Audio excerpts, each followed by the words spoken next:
Yemo bibia kwa ba na yemfa bla bega TV and platform we eso. Na no Obiri Boahen in fact adi Musa Danquah tem na debia me feel very sorry edi mo NPP communicator and as NPP ni kasa e wo radio ni TV so a ensem aya o muka no sebi ayana me feel very sorry papa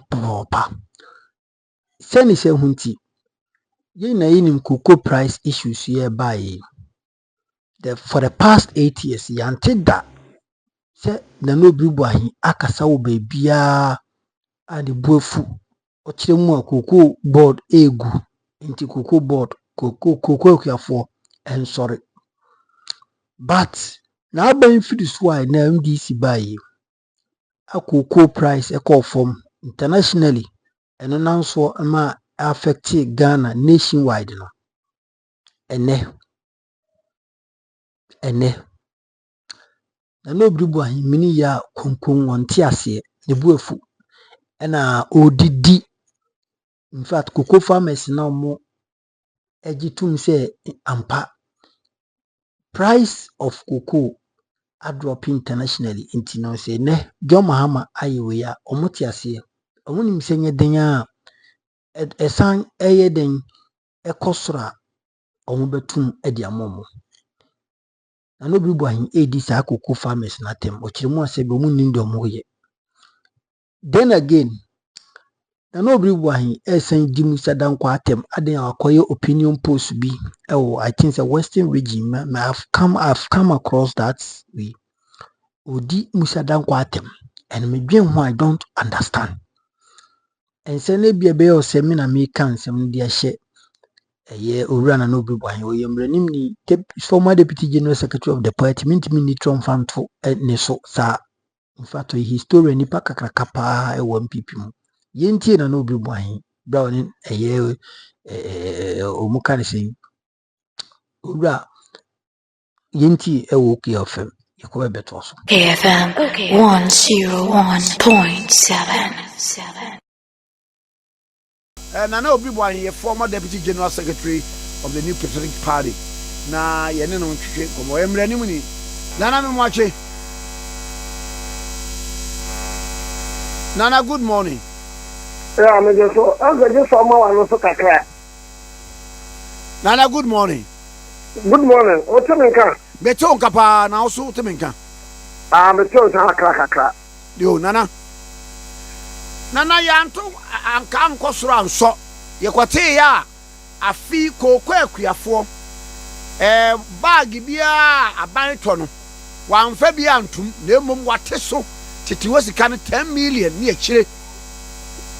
Ma unse Musa Danquah akoye survey bi say akwa na nana akuafo bi nso ya te so 10 million bag bia 10 million eye. Nana Bago temenka. Efoni be ni ka kire wo. I said control my emotions and some of my Musa Danquah. No, because I control my emotions. One shot, someone can not pray, no. Yaya create Jumanda, Yaya Yawoku, Yaya Yabo, Qualenda, Yaya Yabo Apojada, Yaya Yabu Yada, Yaya Yabia Kokoda, Yaya Yabo Kokoda, Yaya Yaki Koko, Yaya Yabo Koko, Yaya Hata Koko, Yaya Yanim Appreciate, Yaya Yakim a friend. Yaya to Coco, Yaya Hata Coco, Yaya Kokari Coco. No, one shot on their behalf, as someone the cattle Musa Danquah. People may say, sir, lawyer Ninka Sasa, but I am forced to make such comments. Honestly speaking, the buafu, and you know, Mbaka sa nasa mo kan sa de kan fa che Islamika elen sembu na yon kwasi asem Mbaka tumenka Nana meet you. Oh just men sa ban charge sa but when me charge sa mo kan sa nasa mo no kan ni so ko punu Obiri Boahen say yen sembu na yon kwasi asem No apologies whatsoever. No. Because when you see, national class, I'm brain, also to the class, baby, and just Isaac and only woman, and then and a woman, that you done red and be. When Mama can tell you Mutida, Woman University, can tell you Mutida. The media near Muslim, my doko class, my cocoa, my pecoco jam, my cotton cocoa jam, the cotton cocoa jam, and my not on here. What's your mechanic? What's in the cabin? Tell me, German. You got through all this thing. Now, I buy the Yaban, I buy no buyer. Cocoa one was 3,100. What's on the cost 3,600.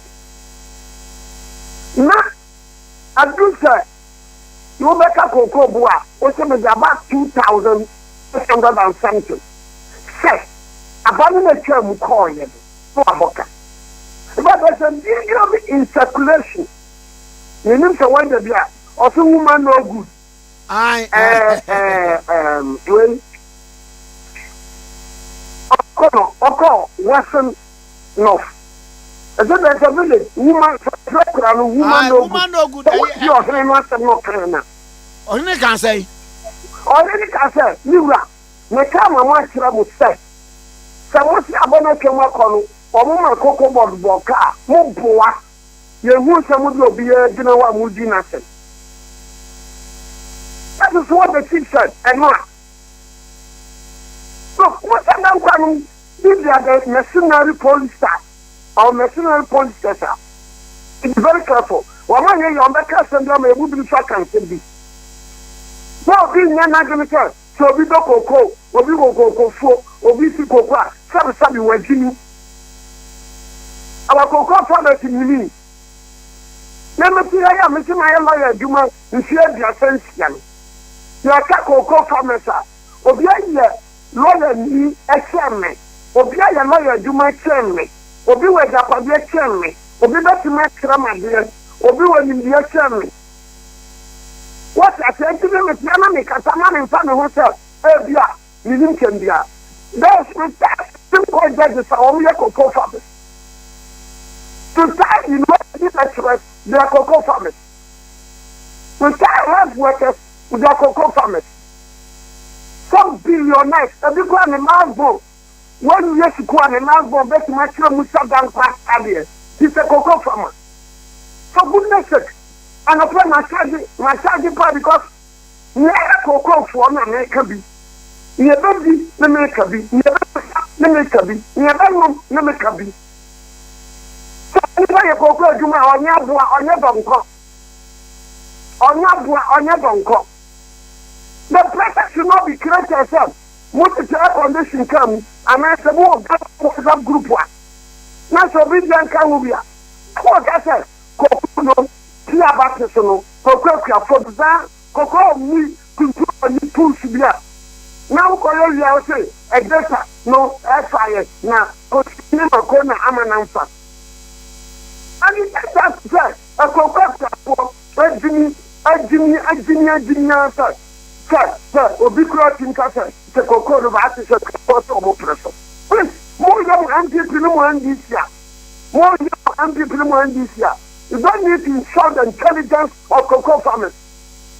You don't need to insult the intelligence of cocoa farmers. Musa Danquah tell himself, Mr. You need your wardroom. You will cocoa farmer here. Mammy or Papa Bio. The phone could have been woman, but still Musa Danquah here. Nane, I back what me be say. Cocoa queenie. So betoni cocoa at the mauna, Sika or the manor. Ni wa kwa bia bia ekwa no we ya mudi we yi ni na musisi yi ba bia adu kokoko ko no fa ho bai di odi kwaje o fa ho bai e na wa be kasa han what is e me de what is so ni o kasa ni woni ya woni an so wa bushafo bia ni kokoko no kra no ye o woni ko ya no kokoko class ni to kan e ti se sikani ho is about 2 months now. Some contraction in the uncle, the Bantam Russia is about 2 months now. It's also all this. We don't use the promotion, yo. And the promotion, and the situation here can be in Bumu, about here, we do believe everything don't watch that for. And one son, I have a brain. About in the what you saw. You know, I am not correct. You know, woman know, Himekari, who buy it. That's what they say. Coco, no, what to do me. That's what that was. You are telling us, sir. About in a corner, no ball, cat. Coco, no matter. They underrate our intelligence, very intelligent, I can't work like a cat apparat. Oh, catch them way now. Obiri will be limited. I don't know what from the number. You can also use the world, Peter. Who the have a cat? By family day crown, Musi, not our American or some balloting of welcome. I'm told, sir, talk about the Jessica about 1.7 million Ghana fees. I could for that black tax. That my Mr. Question. Eti wouldn't sika Eddie Betia Coco Cat, but over 120 million. Eddie Blaster for our son. Now, what's happened now? Mother Colonial. But if the country can be a future Mousica. First, 2025. I'm not going to Coco no Buono. And now, Castle, about the car. Common sense, Dominatia is an ampa. What is? Don't appear to back. No, the factors of my tissue say a free set. A buy no coin of the car. No, that's a room, Phantom for. I'm being profane this morning. I'm being profane. I need to be profane. I'm being vulgar this morning. Because I said, no, someone control me, the other king and can. Now, what, at the time, around here, someone got a question here, or the other will you see. A cocoa will ask you. The number of cars around the apple. But I know but everybody is already here, Juma. You're the now what I see now would be a class water, Otokonor. So yes, I'm moving some forward, Otokonor. Sorry for my choice of work, but this morning, what would tell you nothing but that's Obiri Boahen, what can? What I said? That, Otokonor, now one of them. And now, number of parliament of Kosia. This is to wait, lawyer, you got away. Lawyer near Austin Coco, and yes, you come for the person. Lawyer, and he's a practicing lawyer. He's a practicing lawyer. What the lawyer means, not junior walker, not some walker. Not a good time, no one who amount for, but to say, I so. That is so, if you are forcing a more person, if you are forcing a young but I'm free here, former Minister for Environment. What do you think? Meton Kappa. But I'm free here to make 400 bucks.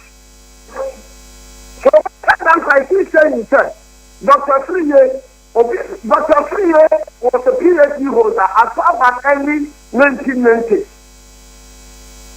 1990. It was 80 something. So, Coco at a high line. So, but I'm saying you're going to lose 40,000 Ghana, 400 million. And with that, I'm passing that, taking money, and I'm not asking, who said, what this car, our abandoned phone coin, and what this car. I call that kind of stupidity of the highest order. And I don't owe anybody an apology. Now, the thing is that Kadana Coco class for money, Mama, the Premier Command, NDC policy, NPP for, and the Baban call a very young man or something. Make a sum of it. Any level minded, mature Coco from Obiri Boahen will be not talking like the Musa Danquah and the Otokonor. Africa, pressure. I think that when you are in time of a pressure, sorry, what you can watch, again, where every time, as Musa Danquah, I am close to infrastructure. And then I said, in Coco Hubibi, then you are telling us, if you are forbidden, Abana to Soa. Oh, I said this time to the mountain. I'm a Otokonor, who's your Otokonor, so, what is some more, what is so? I want that to be one of hospital. I don't know Ghana, but we are doing I don't know, such an NDC, someone named and someone can turn from class. No one can try about here. We some new name, some. Casatano, Casatano, some other can end. What I know about what we want, nothing to you. I am so shut. A video of Yaba, what's enough so called demonstration? A quabi, a woman, or say a woman, and not be on that TV. And I'm making sense. Some Quadrani, I see 2024 Korea. Not the NDC communicator. I look down upon human beings like that. This has got nothing to do with NPP. It has got nothing to do with NDC. But it has got something to do with common sense and the fear of God. Common sense and the fear of God. I'm not going to tell you, but you know, I have every right to say and tell you. What a shit, Coco. 2 months now, Coco. My minute, one year of life. 1 year of life is a little fear. For almost 2 months now, we got for our time. Every year this year. Our life will go every year. 2 months now, I'm going to go clashing in the army. There's always Mexican Janica. Then Musa Danquah telling us if you are forbidden to a more person. I wish for this country, Cuba Ghana. In Cuba Ghana, I hope. I hope. You are below the big Ghana swap. But I can't say who names some phone as the Ghana for. What do you say? So become promoted. What do you go promoted? The show is in no more. I can make comments in other man crowd and some other man. Then, not as a yard of way, near discuss it, near interrogate, near debate. I am the answer. But the more woman and I don't know my son before. Was set your problem before. I said, I'm not for the bread before. I said, you got the bread before. And now, Papa, NDC P7, not for maintenance in any chrome, and never gone and took message, cover who never told. I don't know my engine, Sammy Man. You say that you are doing something good. Just say you only are doing one, then. Characters like Musa Danquah, about the catcher and said, Wakakoya opinion proof. It's coming now, what you want to know your mention, who you go to your photo. I look at I want to do Papa for no woman, some woman, some women. It's a phone for minimum moment. Look at the minimum moment. Look at the minimum sky thermal. Look at the minimum thermal. I know the cocoa farmer, the Mawa woman, never could play the now won't play me for the US. But the cocoa farmer. What the book as I wanted to come now, cover, now your mamma brand, no more than 77, I mean some four. No one of the most short one. Then the captain shot the cocoa club water, my opinion, now cocoa. We won't carry home. That's the Papa Ben every time you have about the trouble. Nana, maybe that's it. This is a very dangerous thing for the government. Okay, Nana, Mammy Musa Winner, young Koya Mafu Susa Embra. Nana, Bakwa, Ababatomu Bionson said, say, more Quakoya elections. What's in someone MPP penny for, and the Abigua Quemu, at your saying and Shay Aban. MPP form. Annie. Maybe I mean, my friends never said, look. What more registration is last year? Now, the real registration, me or everybody. Now, can you say, one day election calendar number out? And first thing should be registration. Anyway, calendar number, another motivation because anyone more person, or convincing because the grammar will register. But there's some people who register piano, woman ID card. People who register piano, man ID card, member of the New Patriotic Party, ID card, in such a way that some of them are monosystems no more. Who want the ID card number now? What's your number? Need your watching and is. Or number need your watching and or number need your German no. Or number need your German South. And it should be so transparent. So you can be in Brekum and access the list of registered members of Tongu South or Tongu North. It must be well done to the extent that you can be at Domaninku and you can access the number of NPP supporters in Fiayeso or NPP members in Fiayeso or in Adakuli. That is point number. Then two, every card bearing number must say this be either 2 C's or 3 C's. Then three, every card bearing member must have the right to vote and to be voted for. Do away with the delegate system. Do away with the delegate system. We delegated to free one and people that fought 2028 about for more especially and NDC for NDC. Because me, my cousin, NDC buying, make a sense. Then I'm a money a year. You've been a home fast war. So me, NDC buying, now I have the impression that the billion year. And yet, you found one that I'm a colony, NDC Betty Mama Dana colony, NPP Betty Mama Dana colony. That was the impression I had. But look, from what is happening now, I'm highly disappointed.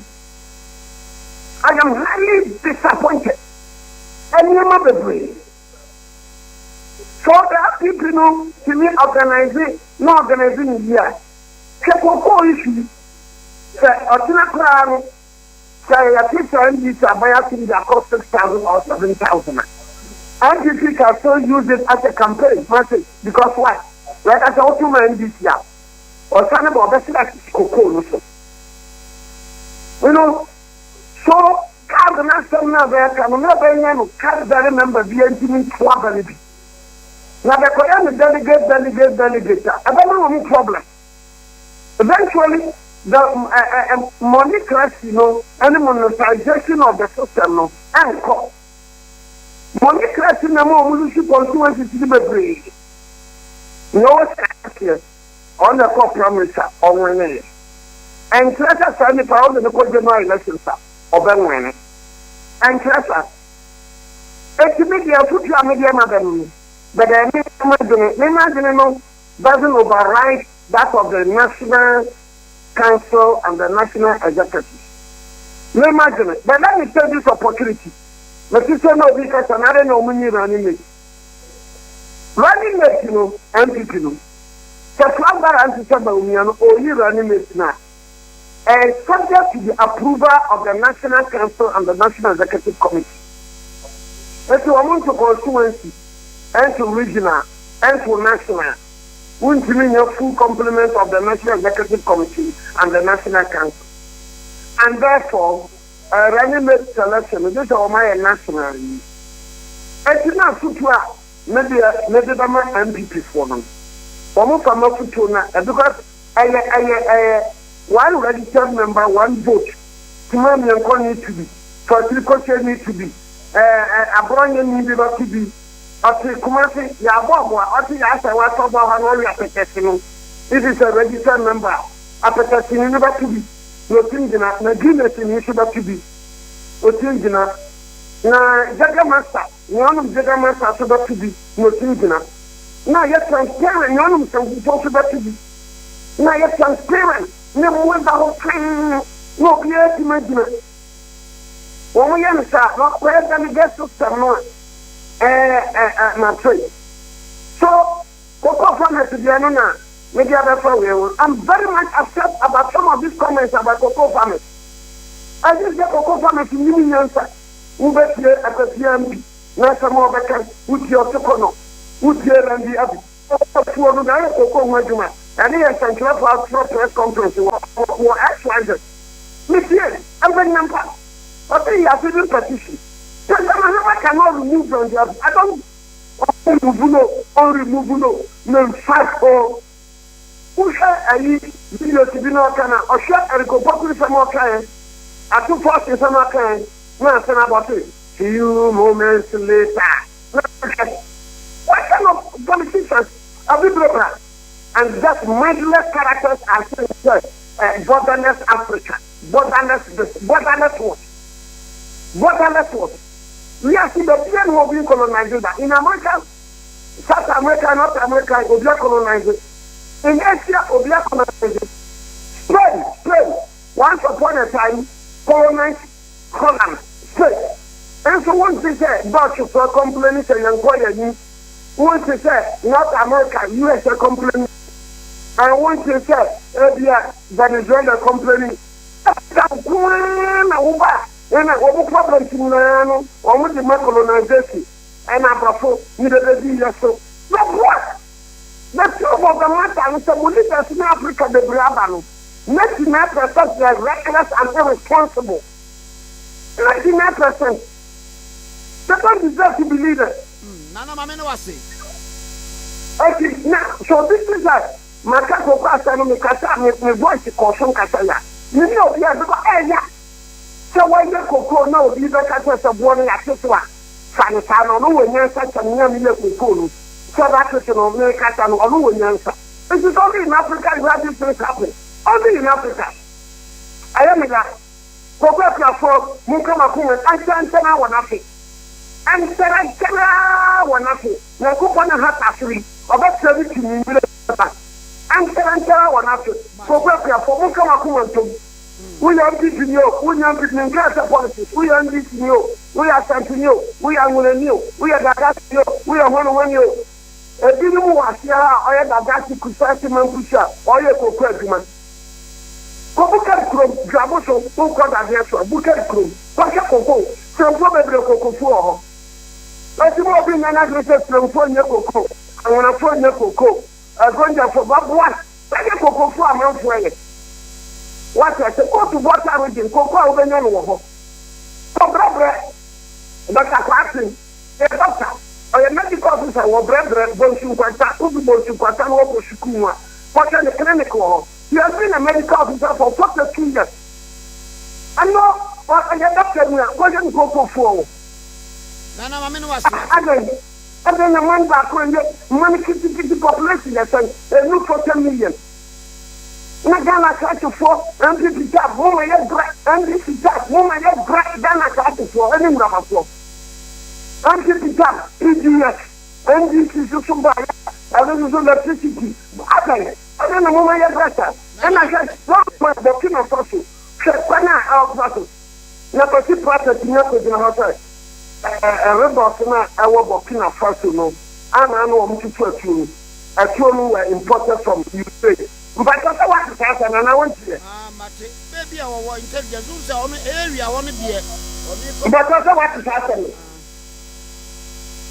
What can I say? They told Canana. But you practice your tone. I mean, that was a reckless comment. What the class? Who makes this comment now? What the young never to Ghana and he claims to him? Why? That is not making comment, you know. Making comment, you know, so what a reckless comment. You don't never to Ghana and never clean up for some time. But if you comment to them and so many, I call it a reckless comment. And I call it a practice to the reckless comment. Ghana needs to Ghana. We are not trade Ghana and Yajuma, Burkina Faso, trade Yajuma. Which I don't know, Mokra, 12 men about Ghana. What you practice like I just told what would you Ukraine? Meanwhile, Minister for Foreign Affairs or only negotiate Ghana for Binuma or Makokoma Yachum. Then you make it say reckless comment. Then you meet Ukraine, I call it reckless. Then you put the process, I call it reckless. Nana, Mamina was in fancy, why?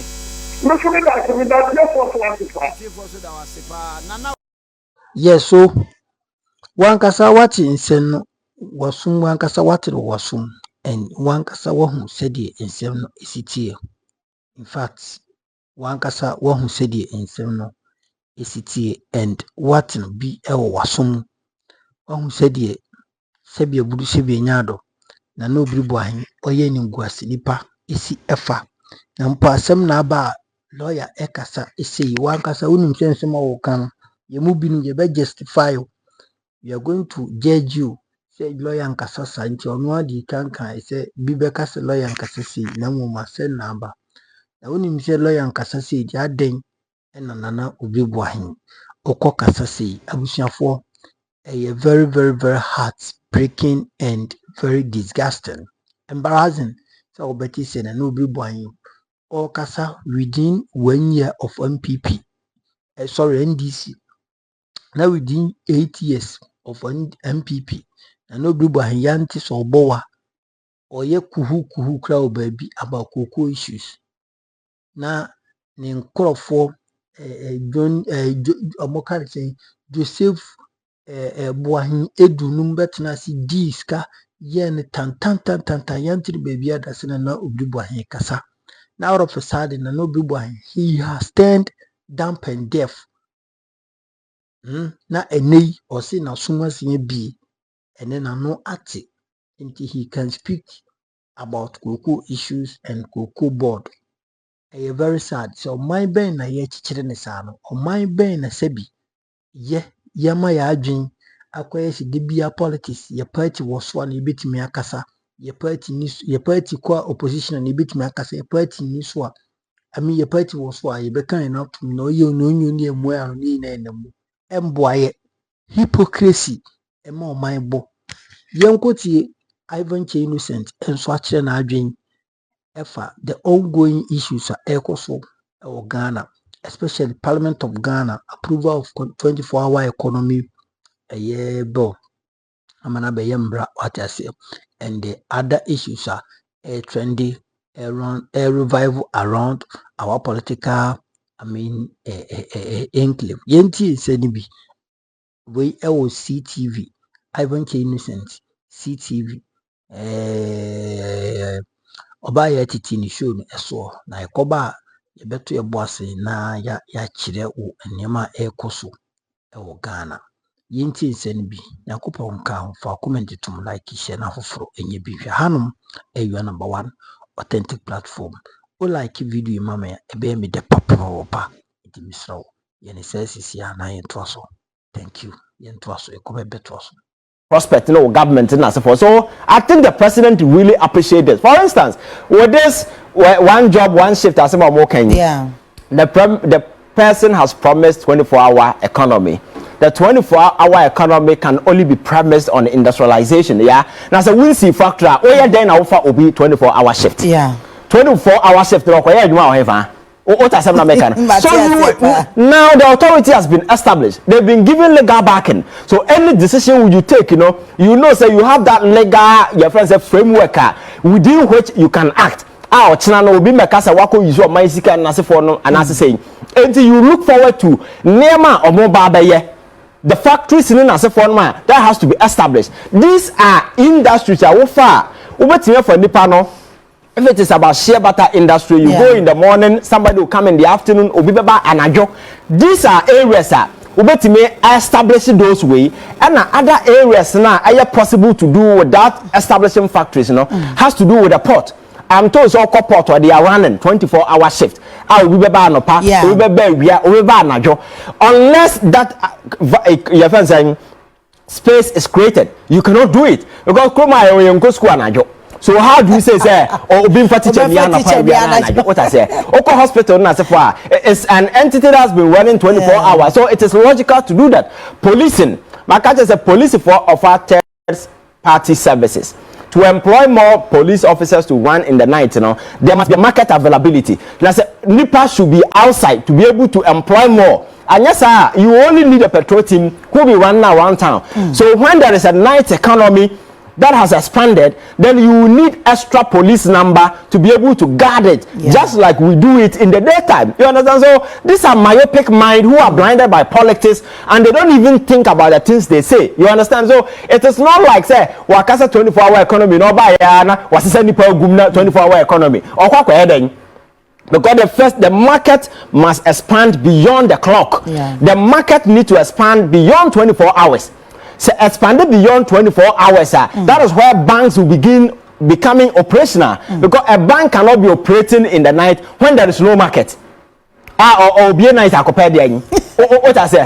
And then because of digitalization and as a form, I don't even remember the last time I made a bank. Because you can do everything. You understand? So that is why I keep telling people that this technology is also taking away some of these things. Banking, and as for in the next 10 years, the bank will not need physical staff. They will rely on IT and these things to do their banking. And you know, if you're choosing a career, you also need to look at some of these things in the long term, because banks activities near more transactions are being replaced by AI, artificial intelligence, and as a form technology is taking over all these spaces. Now, is the reason why the post officer Obian cause or post anything, and then I'll post PDF. You send it to mail. Exactly. You don't. So that is how the world is changing, and I think that we need to respond. And now, baby, I bet me a boy, and capitalize on that. But for me, I think that you see, Parliament, the speaker will have a great deal of a way to do, because you see, I think that maybe I'm the only person disappointed in near my course for Parliament, and maybe I am not the only person. My decided say I will not even follow what happens there, because it's so annoying, it's heartbreaking. It's sick to insult and ridicule Ghanaians and then as a for among themselves, and sometimes is so annoying. I think that they must begin to realize the political audience growing up, the gullible political folks, in 1990 who chant or suno chinian as a for without thinking, that audience, are changing. People have become very, your friend is saying, they are privy to what is happening. So who make a debate, they want to pinpoint the logical highlights now. Who make, and on what basis on that to make analysis. What Genesis bet me to sa jandam sa politics who no gum and invoking emotions and passions.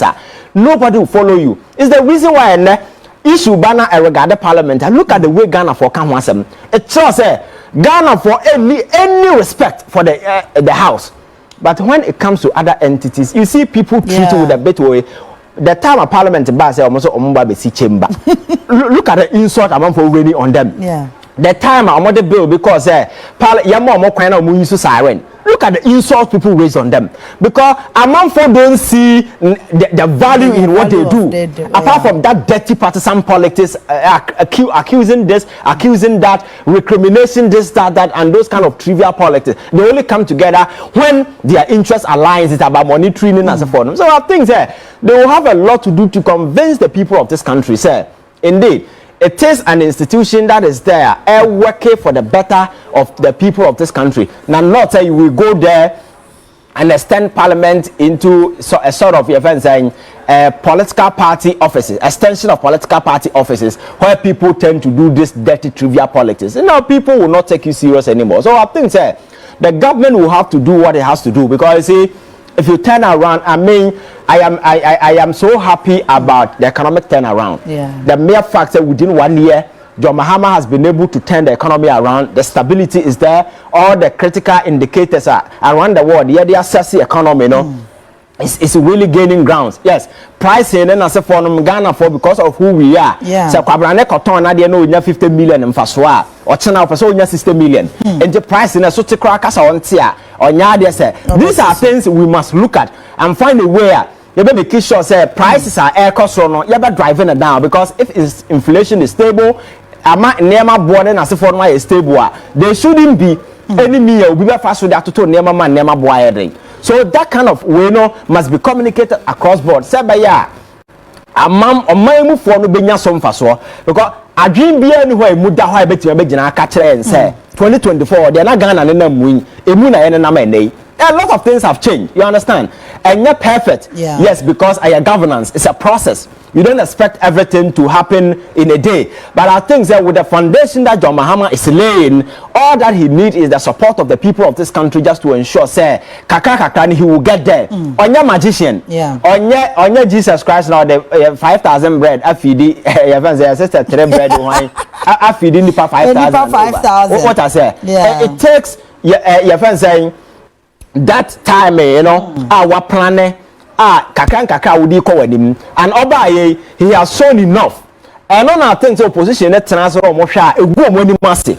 Is the reason why you see this aggression and belligerence. And our MPP, I don't know whether they are interested in power, because if they do, characters like Afenyo Markin shouldn't be leading their debate in parliament, because anytime he speaks, he seeks to annoy people the more, because you are not coming from China.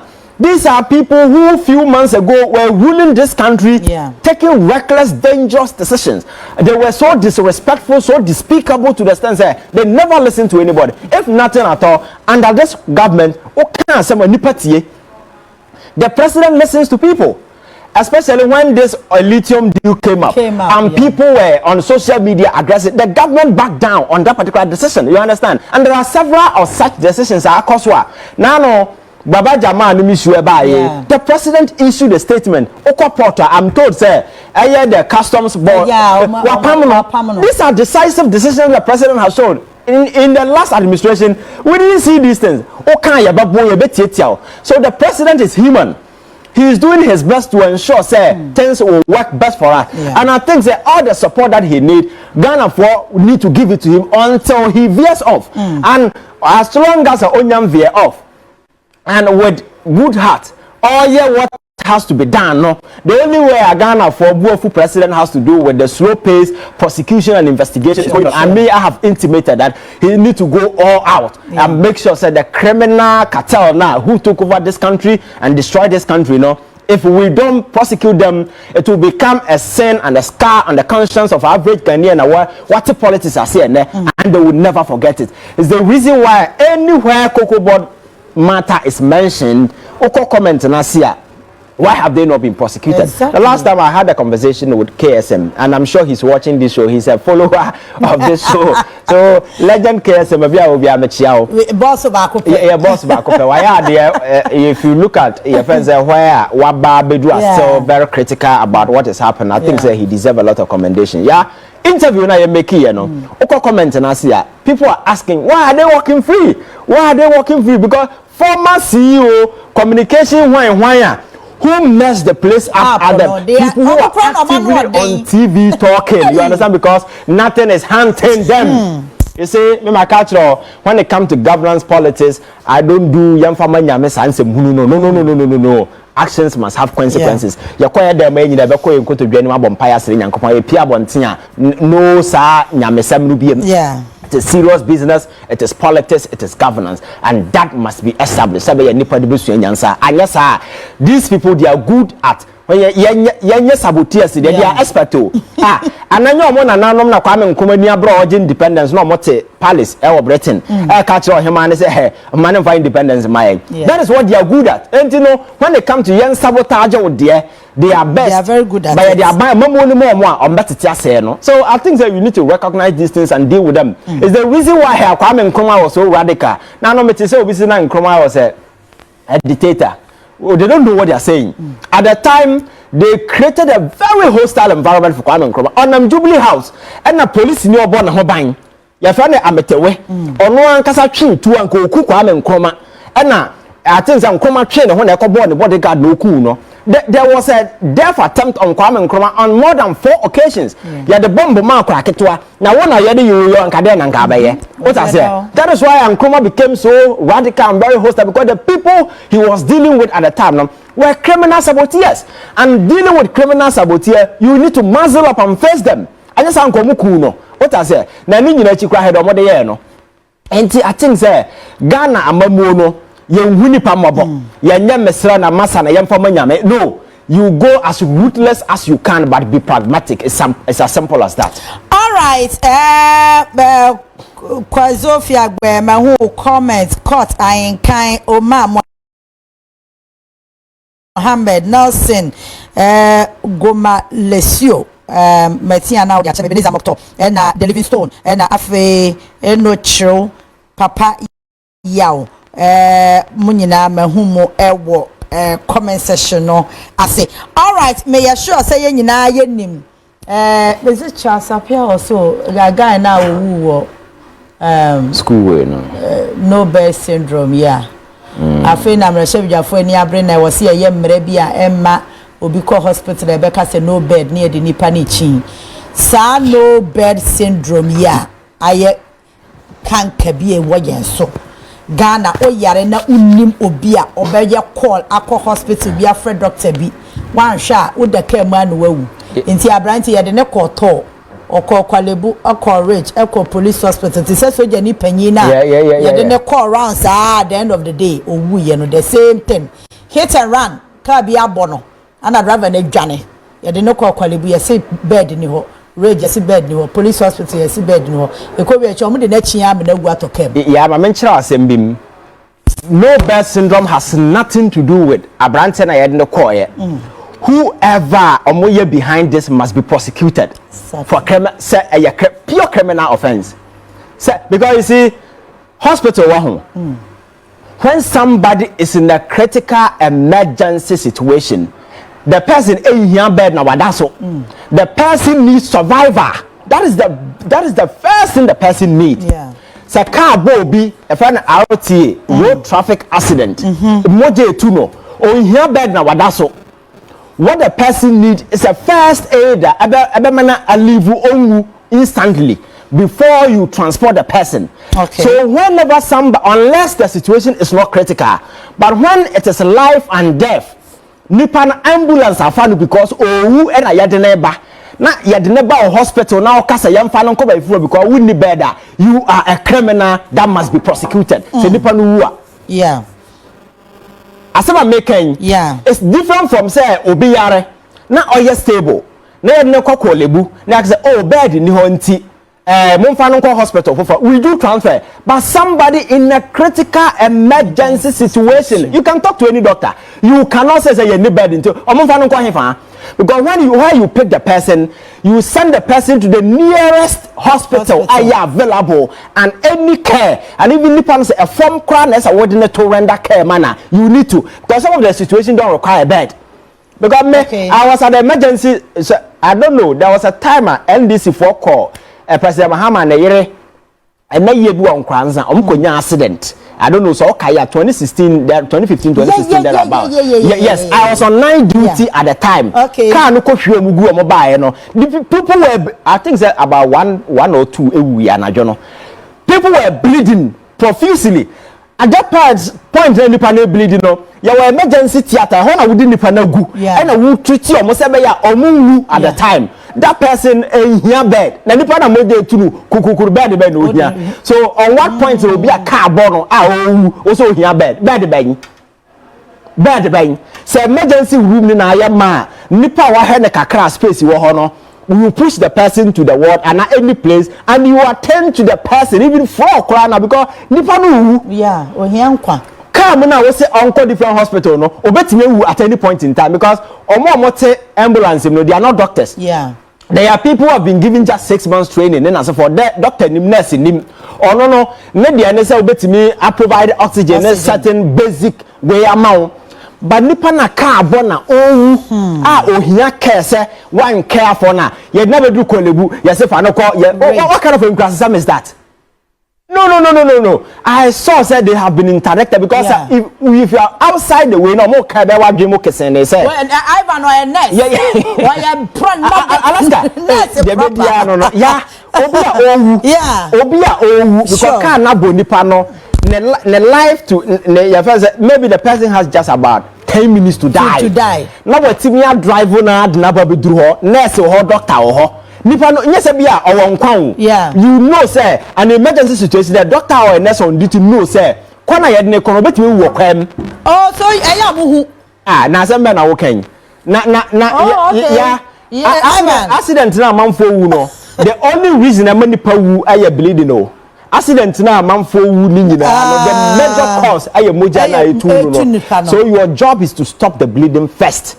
Enti senka kolebu for je no na at least omo make sure say omo stop the bleeding na what na tum fa no call because you anyway ya. But to do nothing for the person and turn the person away when you know the person is dying, that is criminal. That is criminal negligence. I expect the family to take this particular issue up.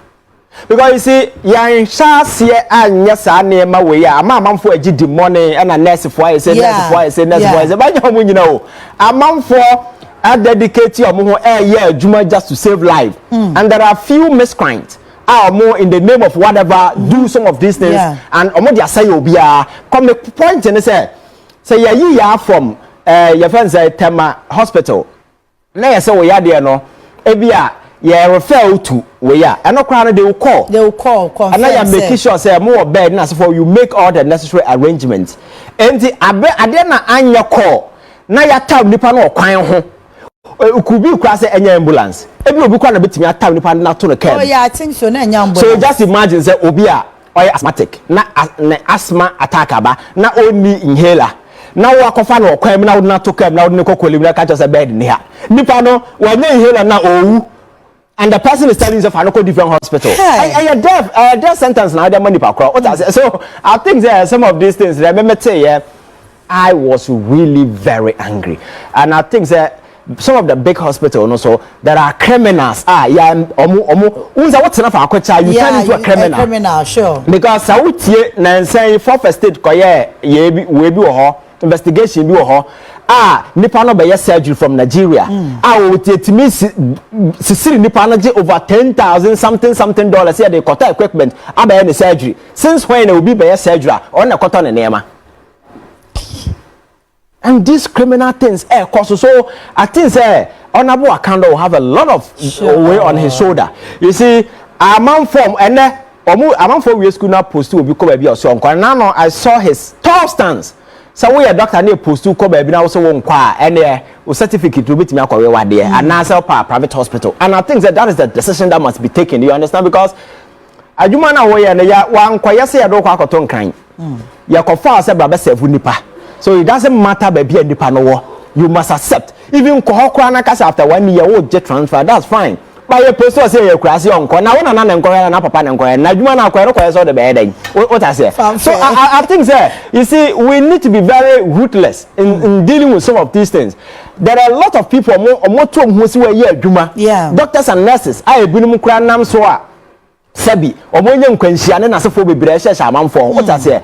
But there are few who very often do some of these things. And sometimes I don't know some of the hospital now the approach, the attitude in as for them towards we know and then the man for casati obia but yes ana nurse ni bia tie and yes ana doctor ni bia tie. I can tell you sir there are nice ones who always and ever they are ready to help and serve the people of this country, but few people because come with a win nurse ni we need any medical background. Common sense is enough incentive to provoke you to know sir obia carbona moje to know you never a hospital. You don't turn the person say I'm finding called different hospital when the person is bleeding in the ambulance and according to sources you say moja na to a branch moja na to wakadum because I can't say the only way when accident we never be either bleeding or so be organ rupture and yes there is no way you die. There is no way you. That is the only thing. Either sensitive organ, either rupture, and also bleed you. Because moja are always they are flowing. So whenever that is why we know we cannot walk. No, it's okay. That is why. That is why. Okay. I dear chow be baby na se moja do tugu be not one hour yemre, not 1 hour yemre, no one because a moja no you need it to be circulating all the time. So accident na when you the baby channel, a moja no tugu.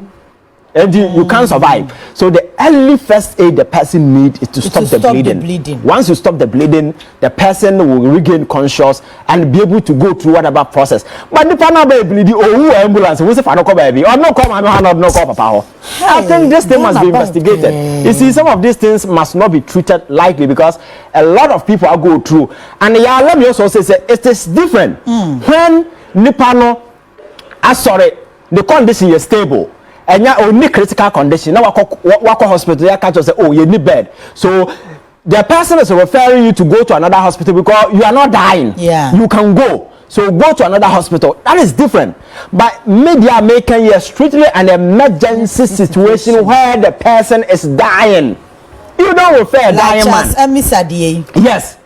And the sad aspect of this gentleman, you say, papa, Ajuma Oya say, or a hospital bed na for no Chema hospitals, and that is what he has been doing with the boy. Yeah.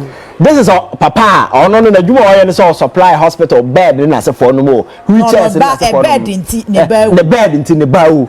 You see the world, how funny the world is. I think that this particular inquiry must continue, and we need to ensure that these things don't ever happen again. Because you don't know the Otokonor. Yeah. You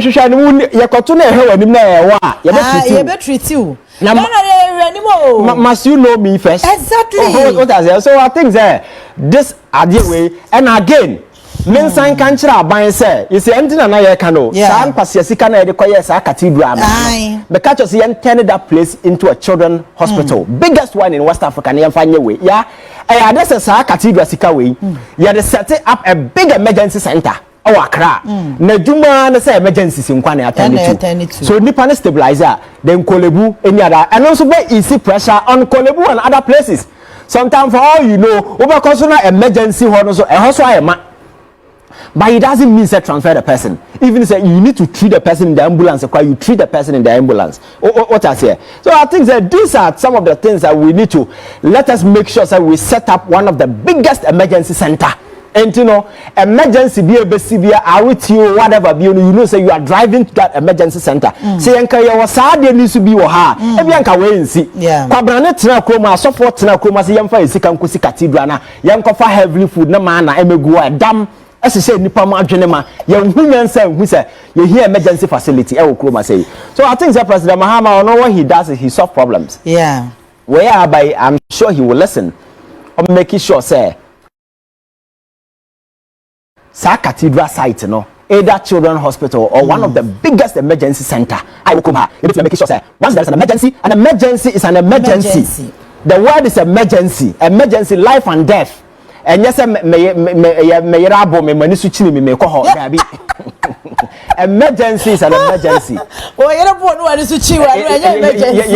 and you know, your friend say accident to see Accra Kumasi Road, your helicopter, airlifting the pass straight to that particular place. Emergency. What nipa now? What should we are stabilizing?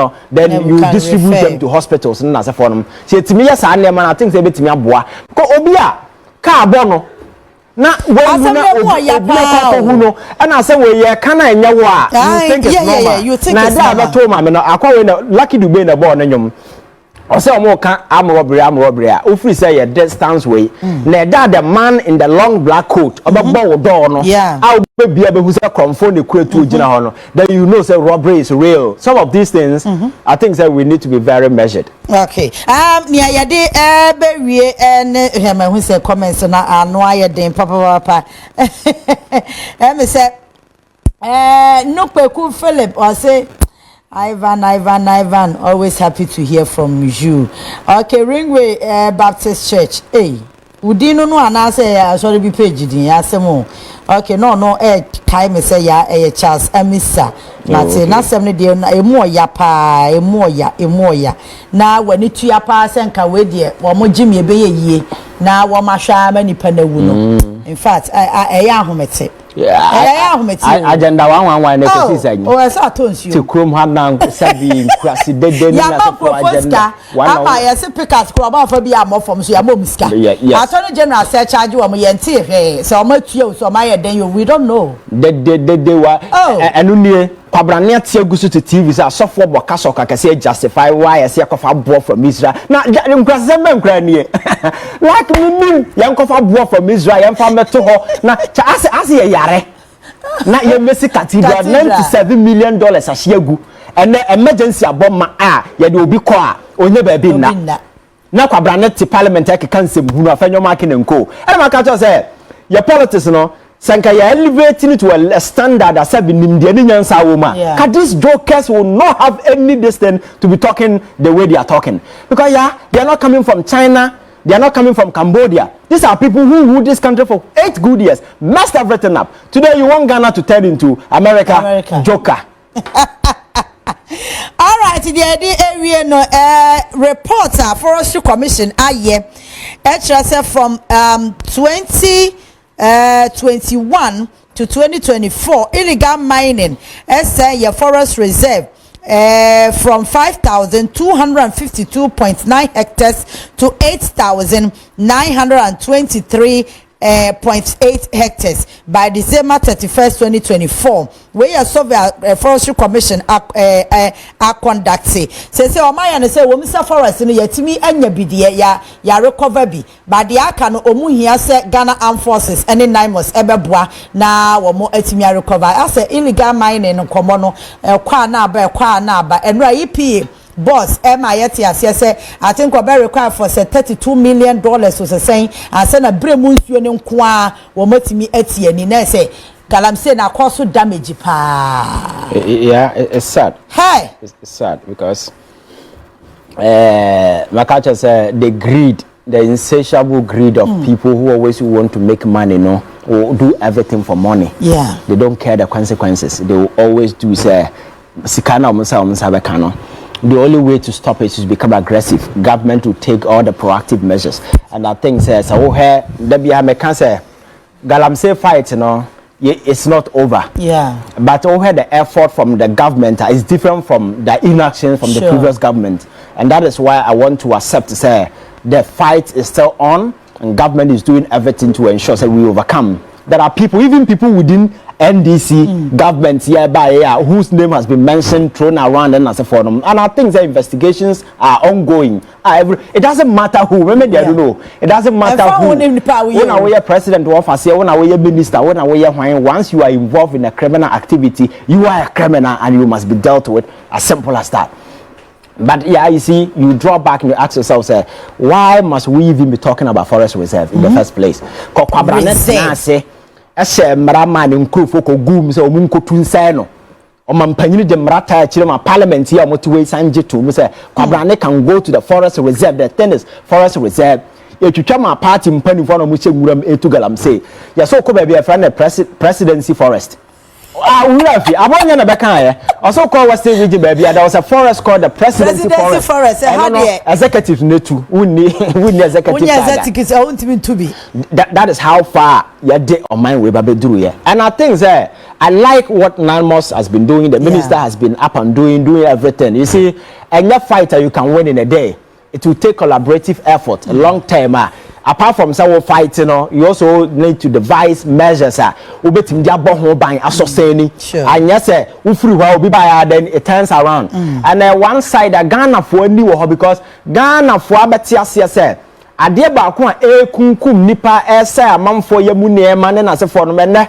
If you go to various way now here data from amamfo kidney, liver, heart and for diseases you know say yankasa ye poison ye ho. We are killing ourselves without knowing because of fueling by greed and that's something we don't see. So I think it's good. The fight must continue unabated. As I bind the oil beer just to ensure that any criminal, it doesn't matter who, political color, affiliation, where you're coming from, or your hand.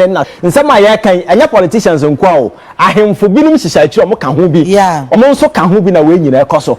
I think the fight must be uniform across board, whoever, whatever, whenever biano, we must overcome and make sure say obi oye involved biano.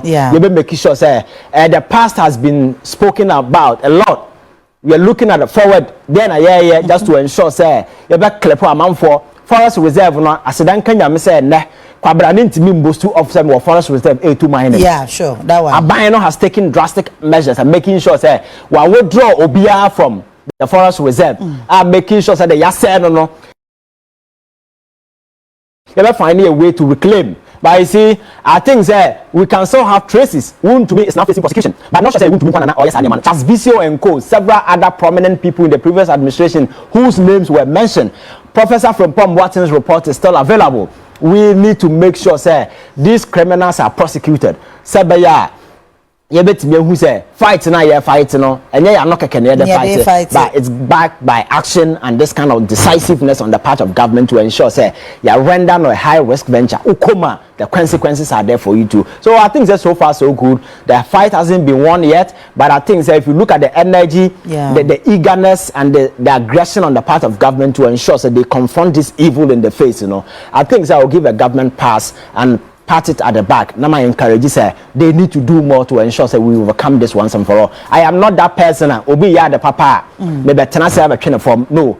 Once that particular genuineness has been shown, the government has shown enough commitment.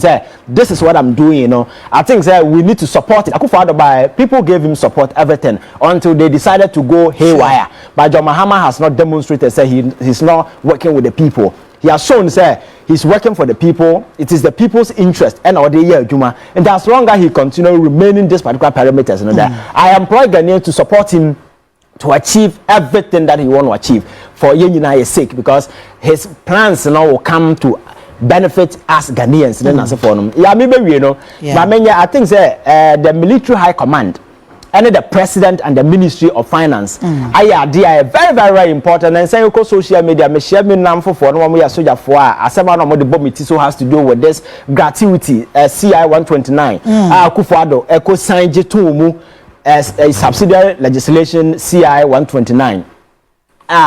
A change the formula the year retirement package for military people. No, no, they could not make any single financial allocation, so they could not implement it. And there has been a tug of war in the last 5 years. And President Mahama Akachre, your friend said, the finance minister said, making 1 billion Ghana cedi financial allocation, and he has done it. And there is a statement from the armed forces.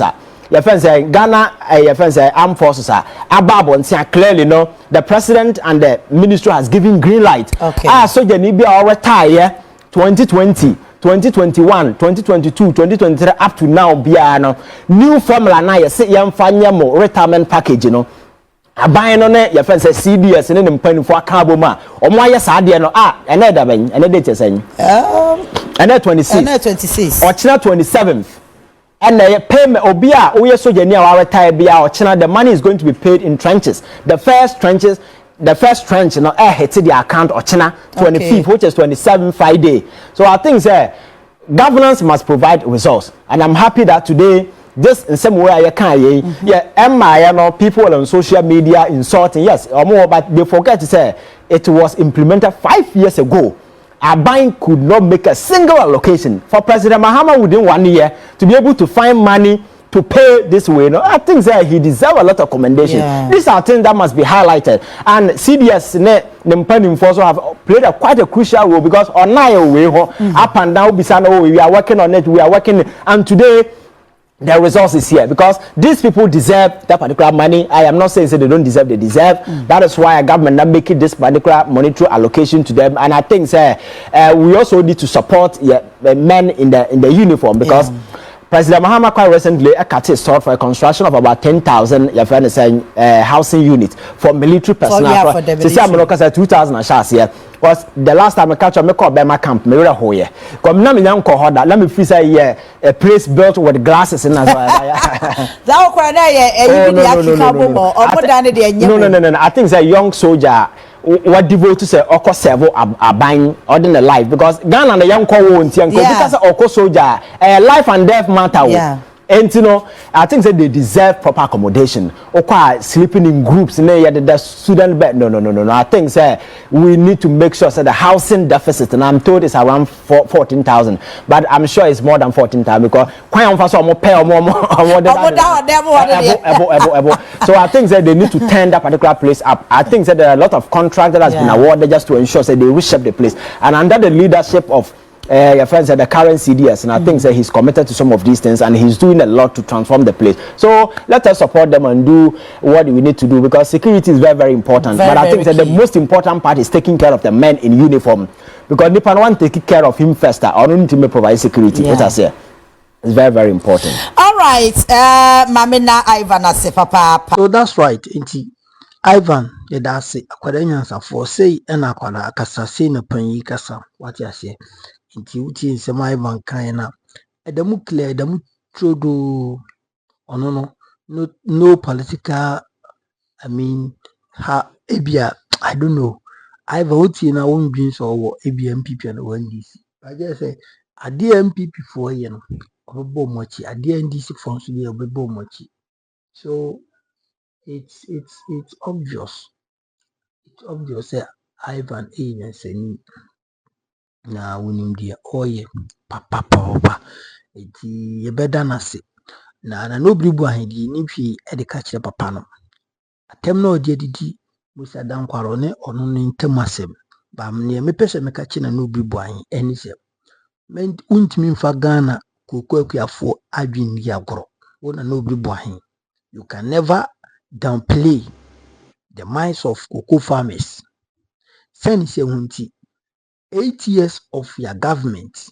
Yanti baby ada so wona na Obiri Boahen ubi wano eka baby ada edika uka ya miminim miyanti ukasafa koko ana koko board egu eho koko board nyame nkoa ke egu ye yanti ni baby ada okatwitwiri die ana omobo from 2017 to 2025 ejinamu saa outstanding debt ewo honom anene a result to this issue. Wona na Obiri Boahen ye fa ahifiri hi na wo beduru wa ene o didi atem ade obi akoye post to buofu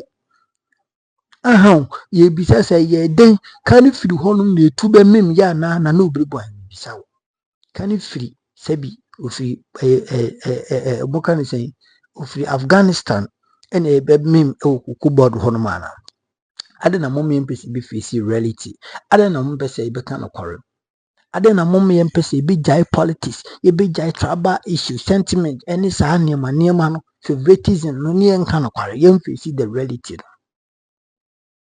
You know very well some aban and akose all these things but to sacks am to be gu honum more than 5 years ahead. I know nam so ama ekatwitwiri die akoto kokobot e ho results na ye hunu sesi and no de what or not you didn't comment about that.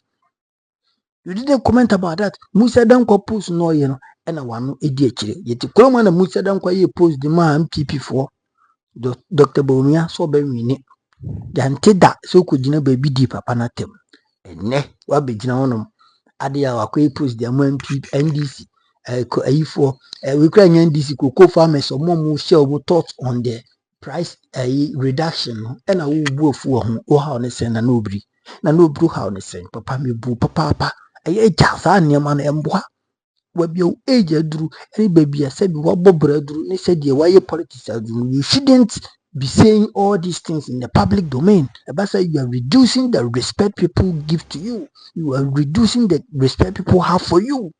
You are what? You are tarnishing the image you have built for over 30 good years in politics.